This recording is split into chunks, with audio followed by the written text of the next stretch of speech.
হোলিতে মহিষাদল প্রেস কর্নারে বসন্ত উৎসবে গিয়ে যে আমাদের সাথে এমনটা হবে কখনোই ভাবিনি। সো হে গাইস, কেমন আছো তোমরা সবাই? আবারও চলে এলাম তোমাদের জন্য নতুন একটি ব্লগ নিয়ে। দুজন সেদিন বেরিয়ে পড়ি মহিষাদলে। তোমরা তো সবাই জানো মহিষাদলে হোলির দিন কেমন মজা হয়, কিন্তু জানো তো আমি যখন ছোট ছিলাম তখন কিন্তু এত মানুষ আসতো না।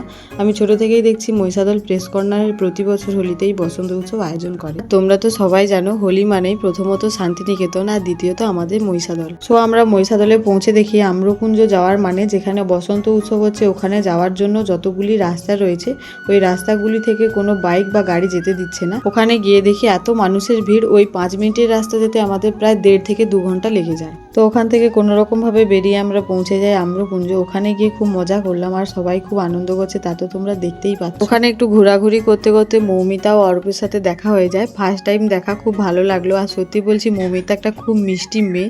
তোমাদের সাথে কখনো যদি দেখা হয়ে থাকে তোমরা জানবেও কেমন। অনেক অনেক ক্রিয়েটার আছে একটু ফলোয়ার্স বেড়ে গেলে বা ভিডিওতে ভিউজ চলে আসলে নিজেকে বিশাল কিছু মনে করে, বাট মৌমিতার মধ্যে সেরকম কিছু দেখলাম না। খুব মিশুকে একটা মেয়ে, সবার সাথে খুব ভালোভাবে মিশে যায়। আমার সাথে ফার্স্ট টাইম দেখা, কিন্তু যখন কথা বলি তখন মনে হচ্ছিল আমাদের অনেক দিনের পরিচয়।